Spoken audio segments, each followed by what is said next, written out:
Mamisha asem free Barcelona. Said the only two just say Kundi any Barcelona timi reach agreement say Kundi ebe renew the contract till 2030 no. No kre. Na Kundi contract ebe wu nyame ya adoma 2027. Na Barcelona side mfie ni bia ka Kundi ho. A omudi akọ 2030. A nyame ya adom omu free pre-season no a omu akọ PM ewo Asia ne ba oba be renew. Now the reason why Emma Barcelona for accelerate deal ne pani ye say na Manchester City for tata kundi Barca for sorry na Man City for ascend the intermediaries aboma so ye say Man City for esi omu pekundi enti the way na Barcelona for head the rate na Manchester City for tata kundi na was say Barcelona for accelerate the deal enema deku Asia ESN for no and represent Kundi. And at the time a Manchester City for Eddie 80 million euros about Barcelona so ye no. And the Barcelona for whom say Manchester City for any abri Kundi so. And it so man yen quick. Now o man timi extend the Kundi contract no man agree. Manchester City for ebe to make him acquire mo ho. Enti Manchester City for ebe na no mo de tata Barcelona no. Anema Barcelona for accelerate Kundi deal no. Enti say ne de or agree to 2030. It means say Manchester City enyam befa Kundi. Manchester City enyam befa Kundi. Barca any abrante no are reach agreement 2030. Rightly as you said, omu the next person Frankie de Jong. After Kunde no, the next player Barcelona him say ombetimi asani na extended contract. Frankie de Jong. Frankie de Jong so a contract ebe wu nyame ya adoma 2026. Barca pesa omode 3 more years esaka Frankie de Jong. Now the reason why omuntimi reach agreement ni na say Frankie de Jong and the agents no issues kakra opesa osesa ne nsa no. Not the new team adwuma. Enti waka Barcelona for say opeso sorting agents no esi chuni wie. Omu wie bibia na after the next player Barcelona and then they agree no betimi extend the contract no Frankie de Jong. And to be honest adie na Barcelona for no ne kwan so pepepe. Barcelona enam kwan pa ne so. Se uye team na opese obodi a strong team a ombetima compete animu ya a ombetima sa compete in the nearby future. Adia udi kan ye ne say u key players no u make sure say u be kipu omo. Se opese obodi a strong team na u key players untimi nkipu omo a untimi build a strong team esa de bia no obe we wadwen say oh ye real building sa. So what check Barcelona say Lami Yama 2031 and no renew the contract about Kudru. Rafinha ne contract about 2028. Dani Olmo contract about 2030. Gavi a contract about 2030. Pedri contract about 2030. Baudi contract about 2028. Pau Kubasi contract about 2029. Ana say Kundi a contract omo de 2030. So adia Barcelona paying for say omo key players ni nyina no omo long term contractor entimi enkofa pressure embeto omo so ebekipu sa players we nyina no wo Barcelona bobo konim enti si e compete anim animu ya no owo ni key players no the nearby future no so no omo contract ne wa ombetima sa compete the nearby future enti so far there Barcelona bibi ekokoye in terms of keeping omo key players. So after Kundi the next player Barcelona try say obe renew the contract no Frankie de Jong. Inter Milan for any Ademola Lookman a situation no. Inter Milan for offer omo new offer no de akoma Atlanta no 42 million euros and only a guarantee fee. Guarantee fee ni is car abranti no ode tono. Enti Inter for offer Atlanta 42 million euros as the guarantee fee. And omode 3 million euros eka ho se eno na ye add-ons no. Otimi achieve nyoma wo so otimi achieve a omu Inter for be say 3 million euros e dia ma Atlanta.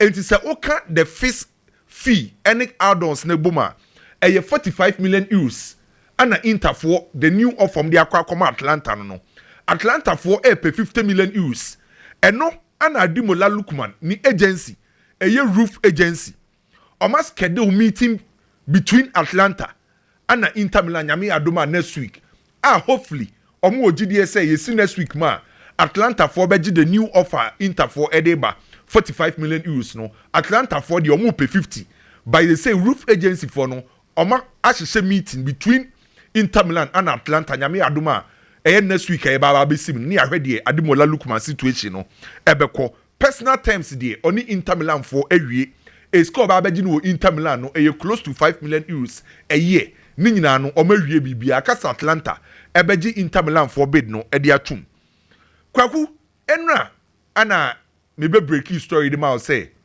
Donnarumma ye PSG for goalkeeper no ra reject PSG for new offer enra na discussing wa say Donnarumma reject PSG for new offer na ena no pay story ametete ne me nwa kakra by a free l'equipe for and me no mienu nim say okọ France na o pe sources obetima trust your mo l'equipe for e kan wo bi l'equipe for e wo source omo info e wo team bia wo France na no na l'equipe for dia ba betu dwa say Donnarumma no Chelsea Inter ana Juventus ene abrante na ikasa l'equipe for na report and l'equipe yo bia ye trust your mo omo the story ba most especially a free France untimi question enti Donnarumma after say already say PSG for offer no report a free France eba no say Chelsea Inter ana Juve ene Donnarumma edi nkomo na de na eye me nwoma kakra de no Chelsea ni Donnarumma de no because kwaku unsi ye ba kobo FIFA Club World Cup no na goalkeeper na Chelsea epe no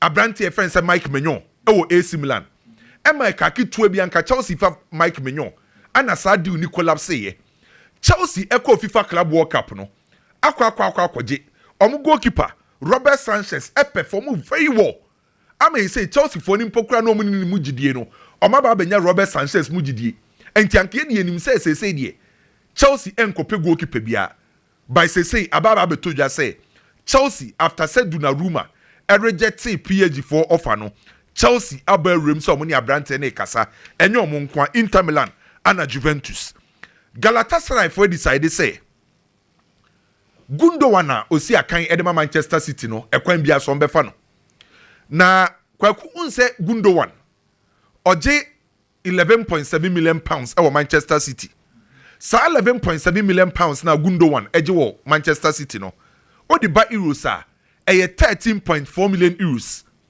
na eno ana Gundogan aka kire ne wofa onsa ne wofa na ye ni agent waka kire ne wofa say obetini sika ne so akwa Galatasaray for offer Gundogan 6 million euros by ska oji wo Manchester City no odi ba euros 13.4 million euros enti wate so pa waka kire ne wofa na oye ni agent ne say Galatasaray for 6 million euros no why ready so be accept it onso no ninchi efri Turkey enti why ready so be join Galatasaray only if say Galatasaray and Manchester City bet marriage agreement onu Gundogan no oye prepared say obetini sika ne so na wakwa join team friend say Galatasaray mamen kwa Real Madrid kakra till date onse Vinicius Junior entimi renew ne contract with Real Madrid enti Madrid fans ni nyina no ase aye obia ntanta Vinicius you be renew anase on renew obekwa anase onko ni nyina ne yese Vinicius Junior any team once Vinicius Junior under Rock Nation Jay-Z ne dia ana ono ankasa ede ne ho aba be wura football mu nte Rock Nation Sports omo na you say omo hwe Vinicius Junior ni bibia asem especially ne transfer dealings any negotiations na omo ka che Real Madrid for say before say Vinicius Junior be renew the contract e dia ma Real Madrid no or signing on bonus or renew keke no Madrid e man signing on bonus salary no so or pay 30 million euros I was on Mbappe mo ejepe ne contract ebe 2027 and then Real Madrid for say omo ntiase na obekaya yebo season no during the mid season before the season be end there you do mfimfin ho no Madrid any Vinicius Junior ne Rock Nation for agree bibia enti beto dwampo kra say obe renew before the season be wie by the time a Rock Nation for no esa be share Florentino Perez ne Real Madrid no ana omo sa de new offer beto Real Madrid dim e ho na Florentino Perez ne Madrid for say sa offer we die omo ntimi kwaku story ebobo banano edi Madrid for aka kire Rock Nation and Vinicius Junior say ne contract ebewu 2027 omo almost be 6 months omo fan decide omo future say Vinicius Junior ebe accept Real Madrid for offer say okasa on accept ya Madrid for decide so beton Vinicius Junior Florentino Perez new offer a omo dia ma Vinicius Junior no wa communicate ya kire Rock Nation for ne say omo accept sa offer no na chenchina omo pesani no bonus a salary of 30 million euros dia Real Madrid for nya ready say omo betumi tua say ska no enti omo almost be 6 months 6 months no omo fans so omo adwen a Real Madrid for no ebeton Vinicius Junior already Saudi for no ediska kesi aba beto Real Madrid for anim enti omo ntina ho ema Vinicius Junior contract emba wiye na bako free enti eyanioma mienu asemu a ade a Kwame he say wo gina he we are Madrid because say Vinicius Junior or a free agent na all bar some Madrid be man signing on fee okay the contract ni nwuye nti wo Madrid na wo pese wo extended the contract enti sa nti ye fan it say wo she old contract nego na wa man new one they be to mean old contract no me ka say sisi I can 2 years and I hope so DB count na new one now they count no say a new offer into was so or just signing on fiana oh mostly no any player bia no yes at the end man I am the pass workers as any player bia omo ma wine wa yeah players are almost like e what top nti enyam komo ye bia enti Vini oni top na o top ba enti da send ya mumusi ya no mo pesa mo kire Vini say onyo bia sisi a because as say the akeka kone the omo na menti ase because top player bia no ye renew amawa oje kakra asenti no mo say no o may increase the salary by salary no so say change no peanuts we iska seska no open no o mo dey ahye salary nim dia ma no ana Vinicius Junior so say change no open Mbappe die ni bi of course Kwame Mbappe ba no so waje signing on fee Mbappe ba no ni image right no ono ko ama na 80% enti sa Vini die enye 50-50 omu nyina enye 50-50 enti no already ono kra onya ba image right kra ho no he's demanding wage ni sika at the cronty so asese no currently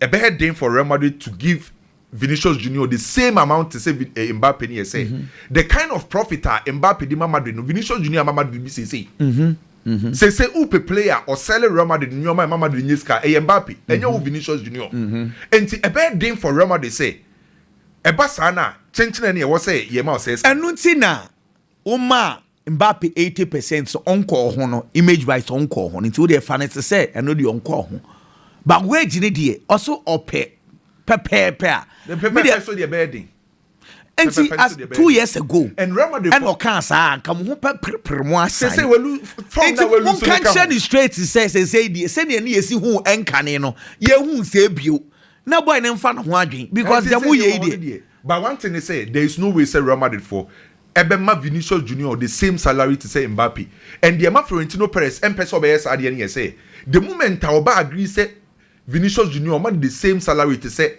Mbappe no the next 10 years say or renew Rudiger or renew Jude Bellingham contractor Jude susu be demand levels Jude nyana say for Madrid heritage you know Jude nyambe Vini cry into any day there you ebedu sana be because they say no say Otia say or man or going for the demand of Vinicius Junior. Then the next player will be renew the contract. Also, bet say any push me come in. And to remember the first person who protect it on wage bill. If you wanted to protect it, you wouldn't have taken Mbappe there because say Mbappe are requested for sa. Inka Vini so me. It's already what trigger that then Vini neba be trigger. What trigger with I mean munyina mo count say me hu munyina musu bai. Madrid for ni nyina say mu for buoma Vini bi. Onwe wiase. Oh obi no Madrid for Vini. 2 years ago me be say Vini na request ask na come farmer no. Because at that time someone na the main man. Nti say no say na eni amudi hunu bi no mu fa hunu sa bi apart from Vini form e work from Nimpokra no. Obi ohwe Real Madrid say nim say de oton Real Madrid say na o mama dunya skapan enye Vini biem eye Mbappe Vini mfa no ho adwen na de enti say Florentino Perez amomo almost be 6 months say omo mfa and decide omo future na no ana kwaku ye say Florentino Perez say Vinicius Junior decide say yenton na eska na ebeba no o de ba kofa Manchester City striker Haaland e de aba Real Madrid bobuku ni in case say Vinicius Junior decide say on renew na o accept say Madrid for nton na eska na ebeba no ye say Real Madrid for decide say Haaland on ba kofa no de ni nyina na ebeba na waba bi si akan de ama Real Madrid Saudi de na so mo Thomas Saudi mo de Thomas Saudi na seska no ene mo de ba invest e wo Haaland 250 mfam na abana chese wa shift Mbappe de call the left wing no the Haaland so aba anya bad deal o na nti say omato Madrid for na to the ama Vinicius Junior so mo decide there was some year good one na me no ka say Real Madrid for so ascend delegation bi call London na Real Madrid for ascend delegation e ko ni nyina no omo de call Arsenal so ye on say Arsenal for a year pre-season by Arsenal penning for office so enti Madrid for delegation omo ascend ade akono omo kwa akoshi Arsenal for say on person omo kubusa Arsenal say omo ye ready so beton William Saliba na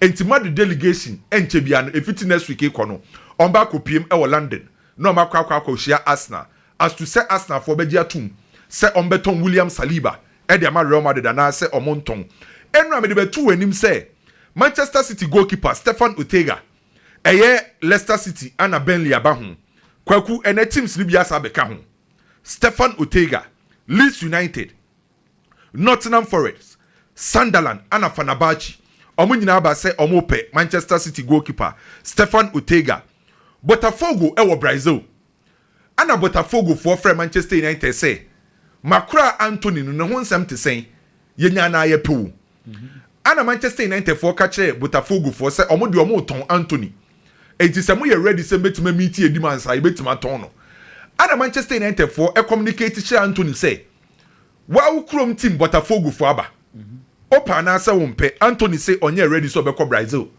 opeso otena eye Europe ana say obe ko liga eye different by Brazil there ono Antony onye ready say obe ko Brazil Manchester United say by early August e was omoton Garnacho early August e was a Garnacho mutimi ton no na omoton na says kan bi no ana omde beso so e de akopa striker enti Garnacho de hwiebe early August there Manchester United for so mbeja no kwan amanako kwaku aha say ye ka transfers a ye ntwantro wa ha say enti na e transfer headquarters no on some be catch Antony ne Saudi okay nra story na e be break ye no yeah. Antony ne Saudi aha say ye transfers ni ye ntwantro Antony na nkasa agent Junior Pedroso on ye Antony agent kwaku story na ye be ye na enura no wa confirm say eye nokre Saudi for naba for Antony na Antony eye open so be ko Saudi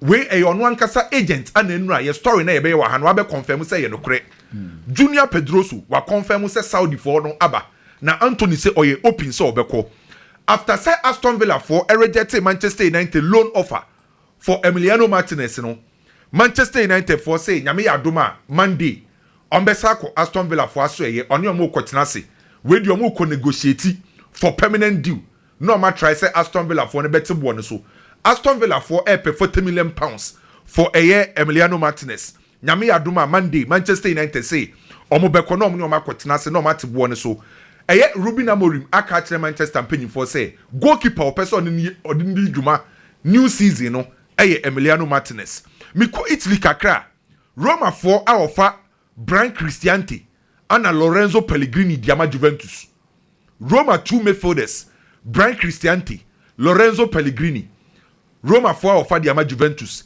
Igor Tudor ye Juventus for coach osu ope 2 midfielders so far wa approve Brian Cristante de no Brian Cristante contract with Roma ebewu 2027 Lorenzo Pellegrini contract with Roma ebewu 2026 and so far Brian Cristante and Lorenzo Pellegrini ya wofa ne e de ama Juventus for no on say enra na abaye ye this ne Chelsea story no say Chelsea e de offer akọ Juventus say omo pay this na kwaku say enye Chelsea nko ahụ say ne dia say teams no omo che Chelsea target omo say Chelsea prospect na omo pay na no ehye enti teams ne ta Chelsea player Chelsea be ko ho no na teams ne susu follow enye Chelsea nko na akọ for ye so say Arsenal and Liverpool for so akọ hobby Arsenal and Liverpool for so akọ Juventus say omakra friend say ye this no mo pay no by Juventus aka kire omo nyina say akra ne de omo nton ne enton ne china enra na mbeka cho say Thomas Lima a o si akande ma Atletico Madrid no Atletico Madrid 4% omo ton no na team bi enya mbaye asem de aba say the teams na ba Girona aba Vallecano aba Osasuna Celta Vigo by problem e wo ho ne yes omo so omo penny loan permanent deal there Thomas Lima omo nsa da ngini ndi enti omo penny loan Atletico Madrid 4% omo ton outright by teams aba ni nyina no omo si loan ana omo pe na kwaku aha say die me catch say your transfers no sources na Ukraine no eden enra na mbeka Konate ni Barcelona de ne e wa ha say say at the time a Stellar Agency ekohia Barcelona for no Barca ebusa Konate Liverpool for center back ne say ne ho nsem te say onim say enra Mundo for report story no Mundo a newspaper kesia e was Spain Barcelona oma report the same story na mami sama latest e wo Konate onim say Bayern for so e monitor situation no Bayern e monitor Konate Bayern for percent omoma Kim Min-jae eko on say makase Galatasaray e penny loan so say Kim every Bayern for a target Konate but the currency a Bayern for entimi nkwani bebre pe ane ye say on person mu wie Luis Diaz ye no enti so many Liverpool for wie Luis Diaz ne eni banimu ya na no ma approach Liverpool say almost say pe Konate enti latest on Konate say enye Real Madrid nko a enye Barcelona nko a Bayern for so de omo ho agim for Abrante fan say Konate na Gazeta for e wo Italy a report say Liverpool for Juventus for midfielder Douglas Luiz omo pe no on say Juventus person omo ton Douglas Luiz yes say Liverpool for akobusa Juventus say Douglas Luiz ne ho nsensem net say Juventus pay £35 million from Douglas Luiz Liverpool for akobusa na Ghana ni Abrante fan say Djiku on say Djiku abeto dia say o ka players a Jose say ontimi ni omo nya adwuma Djiku ka ho bi enura din ni bae enigi sem aba e dia Djiku Ghana ye defender Villarreal Leo ana AS Roma kwaku ma ba for Djiku good teams yes if Fenerbahce for the omunya 6 to 7 million euros on budget on say Djiku contract able 2026 enche biewu Villarreal Leo ana Roma aba for Djiku nti kwaku we sa teams we dey na nka be yi mefa Villarreal say na say be ye free club the monti Villarreal nya bad Spain ball no betimi abo yeah na Roma so Gasperini so she team pa o by teams ni ense nyina nya bad exactly Kwame but baby okọ be bobo ni bi na France was so onim ho enti Villarreal ne these are good teams omo nyina aba for Djiku me won say omre no ebuke fa me body akaso na bigi so e de bebre na eba Al Ali for e was Saudi omaka kire franc kesi say afidi ombetima ton no ba ombeton na at a good price Fiorentina for e negotiate for the deal so franc kesi say the Al Ali for say ombetima ton no kwaku David Alaba akwakushia Alonso na David Alaba ka kire Alonso say onya gidie wonimu e ma Real Madrid for ton no na or try so be bibia so be 100% fit oye fitter sa ball playing center back na Alonso pe no ono Alaba obetima ye enti Real Madrid for ana coach ni nya ne mugidie e mo nton no so wakwa akosia coach no na me no ka say Barca ka kire Christiansen say oye the 5th choice center back no otoso ba ko 5 omo say Inigo Martinez Pau Kubasi eye Araujo ana Eric Garcia omo nyina ya ahead of Christiansen enti oye the 5th choice centre back. Some person catch and some free club with them. Son on person catch. Registration in some is also sorry giddy. Yeah. Barcelona registration. Sorry. Intino. I was say Otiasie. No free club. So my catch and say centre backs ni na no mushisha. Or no Christians in the total 5. And so far offer ba. Or my catch Christians and say Opeso prove etina Barcelona. Kwame. Ne say Barcelona for watching. No yes Barcelona for watching. On say Barca fan free. Ana ohun ni say Barca person mo ton no mo diska. Enti Christians no so person etina Barcelona man the contract be we. No so ko free. No ko gini sika. No ko gini sika. Because Oma Barcelona o afa ni free. Oma on san be didi no ho. Abrank sika ni be ko no bottom straight. Asam no ano no. Yes Barca for so ohun say Abrank ni person etina ho a. Emfa no obetimi atena 1 year. We wasa ko gisika for ko gini free. O ko Saudi kra obenye sika be. Barca for so hu ni say so mutimi ton ni manimu ya 1. Omunya pure profit. At the same time, almost salary wage no almost so 9 million euros. Me do ya because you be say Papa Laporta complaining say wage bill no so. Eso. Into person sounds place no so. In the case where the deal, just supporters no quotate say Christians no free club with menya sa. Oh, kwa menya sa dia de keka Canadian. Na Renato Viaga any Atletico Madrid situation no. Chelsea force baby omugina no omugina 40 million euros na no obeje. Atletico Madrid force omonte so kakra na me no ka say El Nassr for e the offer about Chelsea for Renato Viaga. It makes sense. Chelsea force obeje El Nassr the end but you say omo twen Abrante so boy no beje. Kwame o say na was say David Hanko no a ma turn FIFA no de say onu mom ekọ El Nassr and a last minute deal in the break here. And on my fat David Hanko no. Into Renato Viaga no call El Nassr Kenya bad because I'm more ton Laporte and so I'm Bilbao. So Bakwame Viaga I think 21, 22 baby. Now but also per World Cup ako. Per World Cup ako. And a World Cup no of no. Unye Ronaldo abebo Saudi ebe free France. Unye ndu sa level. So se one bo team kese wo Europe. And as a team or compete at the highest level Europe. Already Goncalo Inacio or Sports Lisbona. One what similar style. Profile, yes. Also bo. And you say El Nassr the offer but Chelsea fund you almost come by yes almost train Renato Viaga so bit masoma. Medema no sino Galatasaray for decide say Victor Osimhen. Omo be printe ne replica jersey baako nko 100,000.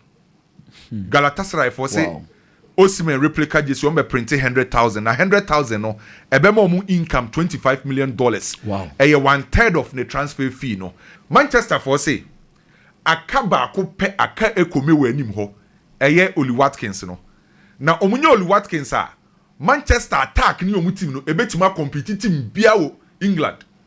Oli Watkins, Bruno, Matheus Cunha, Mbeumo, Diallo, Amadinho. Na say no Messi Mount mu techire kakra. Na Rasmus Haaland mu techire kakra. Players na inti yese Manchester United say aka ekome we anim ho. Kwame na ogoto Ferrari now the ma driver bansa semfa. Inti so mo say sa attack we no. Ebetima compete team. Ebetima compete ben. Sana Manchester for Kwame say aka Oli Watkins no. Na ebetima compete. Compete for say ombe free. Omo say ebetima. Ase ho ananse sen. Ebetima compete team bi attack. Team bia based on numbers so only time now when numbers na kwaku say Kwame jai Mbeumo last season say ana has the to asamo boat na inti say no uzo sagidie ni say mo hye team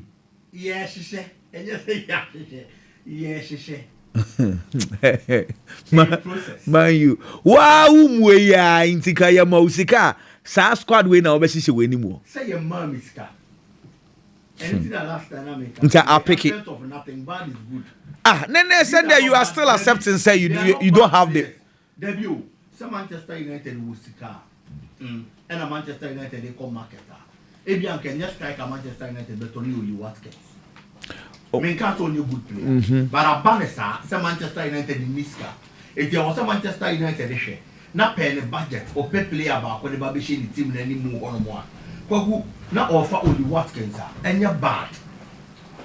If you are United with Skank, you become for more proven.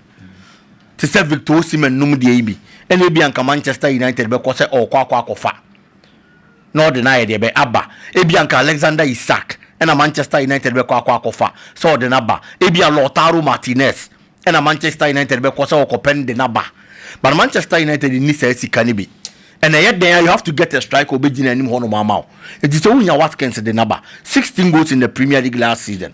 Cunha 15 in Bomo share 20. You see the conversation is this attack can compete.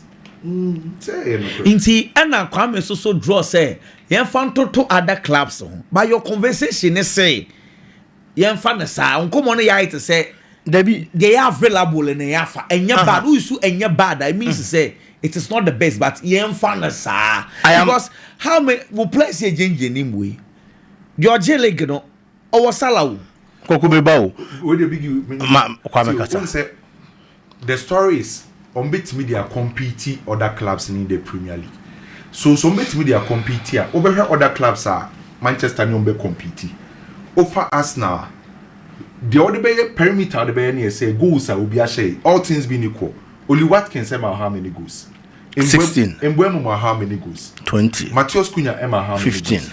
How many players no more quality at say Bruno Fernandes so all things being equal says all things being equal say players we by Manchester United na omo performing na omo bo etu omo say at the highest level I agree so betime compete obi compete and say okwa akoje Debbie and I agree so betime compete all things being equal Kwame realistically Man U who almost saying position we rat Champions League slots in Moana for now your teams need to be way ahead of Manchester United okay all right that's fine realistically who say Manchester United beat me Moana Champions League slot Koku say Manchester United enya Oli Watkins ka ho wa ni mu ho no mo a pick it e men kasa pick it but e be dia ka be gina coach ne so say coach ne performance ko here because the Newcastle attack no did defeat no last season Alexander Isak film they are can hwan mo Antony Gordon mo they are not better than these players at Manchester United wo but they coaching and they omo kokodu sa level no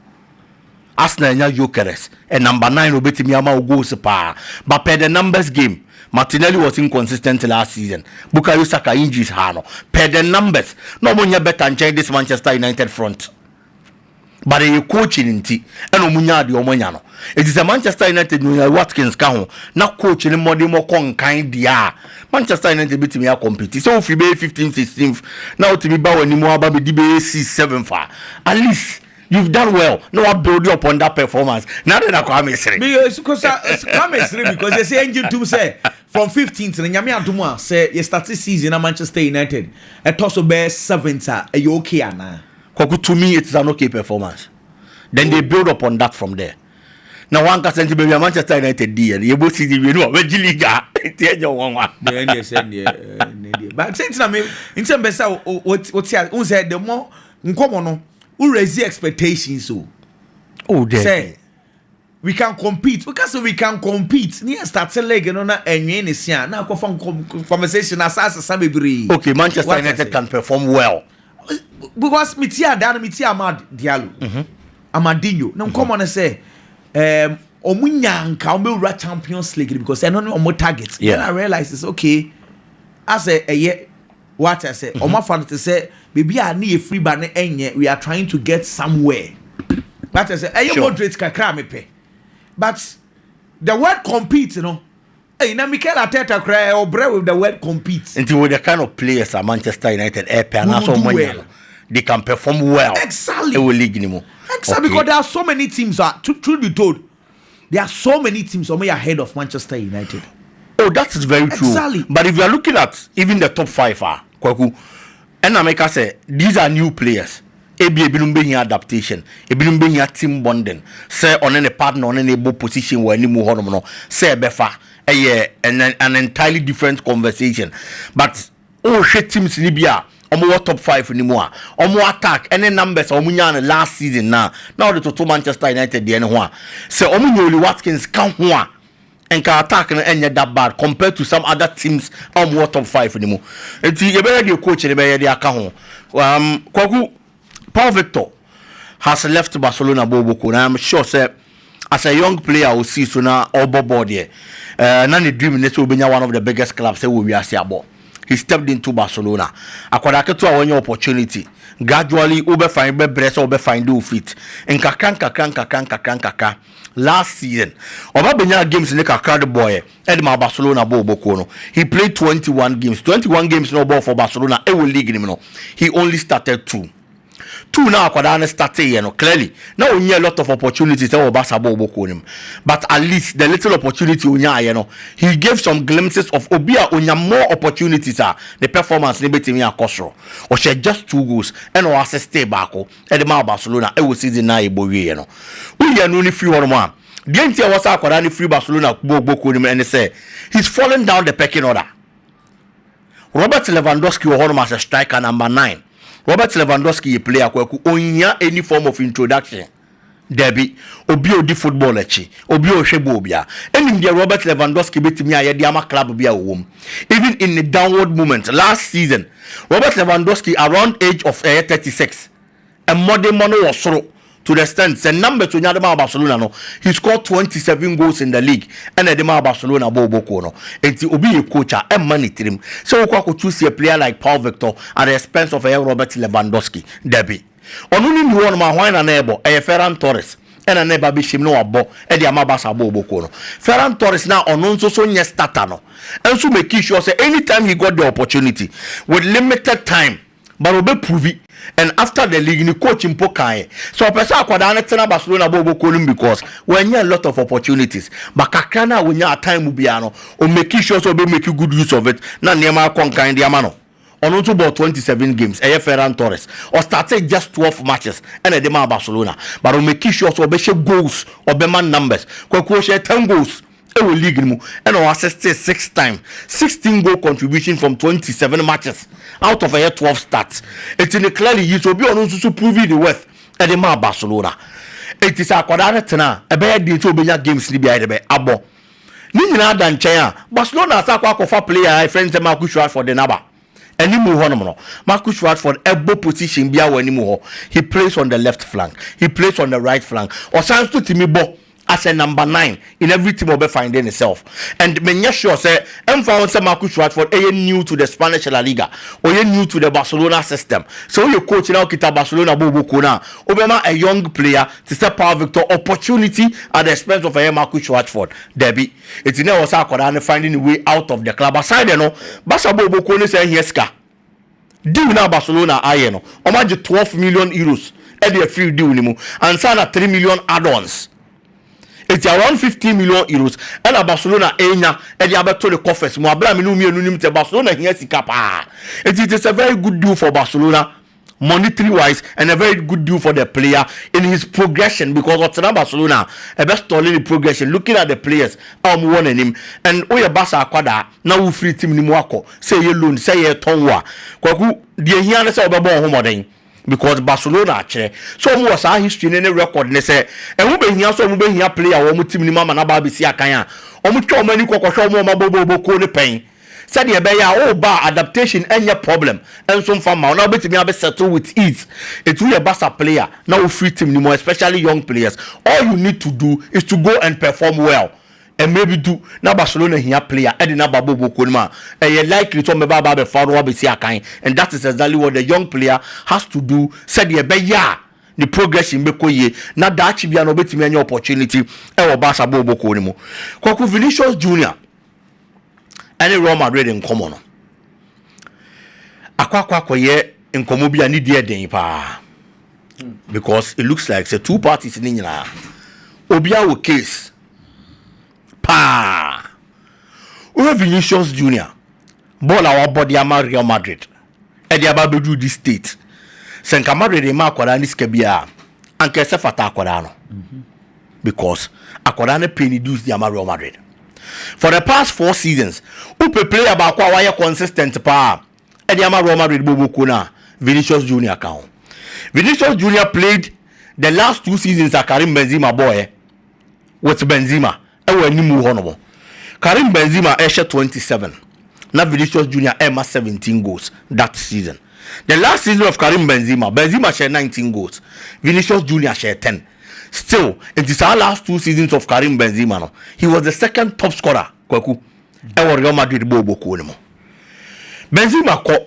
You feel so Vinicius e baba be lead the pack the Real Madrid bobo ko because so with Karim Benzema now gain that kind of experience now omoni kwa when I was stepping up with team ni mu now other players na be ba no e ba be didi na se no mo ba be sua the free honom Karim Benzema ko no Jude Bellingham step in since now you feel say Vinicius at least obey the leader and the main man and the Real Madrid bobo ko no Jude be taking over that particular shine Jude be share 19 goals and the Real Madrid bobo ko no so we kaya sa season no and na Madrid for only few say Vinicius Junior born homody to the extent say or say fata Ballon d'Or performance and it was good performance and it was great but about the numbers game goals no Jude Bellingham may be the chain no sa season no Vinicius Junior 15 goals and the Real Madrid bobo ko no ya boss sa season now there's another season another new player is stepping into the club on board Spanish La Liga Ribida on board Real Madrid da it is a few say wo leader not these players eba be kan ho it is a performance bi e be sonko ho no ma winning terrain ne dada ne de when say o de maye Kylian Mbappe steps into the club Vinicius Junior again ababa be second when it comes to the goal scoring chart when timi ama melidi Mbappe na on board team ne da embo La Liga ne da na e be share 31 goals and the Real Madrid bobo ko no and Vinicius Junior share 11. It's real consistency.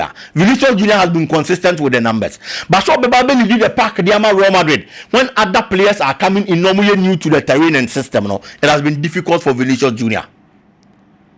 And football, no, I such that player now all my numbers. They need one on team baby no. On only player you turn or you turn. You turn or you turn in a sense, and just say a be a open office. They are player na free club lim derby. But Jesse sales. Image rights. They are turn or you turn. And they all my numbers now. They didn't want attention one so no. And they are why. See how many workers say. A player friend say Kylian Mbappe. It is our respect na Madrid Roma Vinicius Junior. Level na normally Vinicius Junior etono. Looking at players about member numbers at the channel no. Madrid en kind of fan en kosa level ni biom. It is say you see kebi wo hono ma doso. Ya wa do de bi wo hono ma doso na de be mani pa ba kwa. E Kylian Mbappe ne benya. Enti ublemi Real Madrid enye.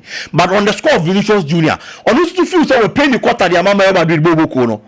Enti ade bi onu nso bi se bia no, e se fata ne di wo no. A onya nke ye. Eti ama asem na kwa ye bibia wo hono. But in football, it said you be a businessman be adwene in investment ho. And the Real Madrid investment they are doing, when the returns kese be bre omo, it is Kylian Mbappe. It almost show performance no and the returns say your tonwa and the Kylian Mbappe deba and then the returns say your tonwa e be dey say you go to the level of Kylian Mbappe. That is where the problem is. And but these are two different players are coming into the club. They came with two different status. Vinicius Junior came to Real Madrid as a nobody. Sorry to use this word. Oh, it's true. But the Kylian Mbappe LGB and a Fatani because he came as a big boy. And Obaya as a big boy, you know, or deliver as a big boy. See, so Vinicius Junior has been consistent, of course, recently, and then a performance number from that. Yes, that make him ordinary. It doesn't make him ordinary.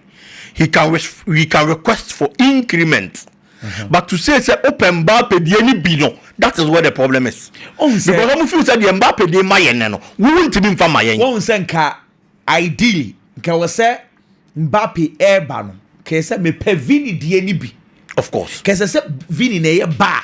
Yeah. So that Mbappe will negotiate say me pe Vini the any bi.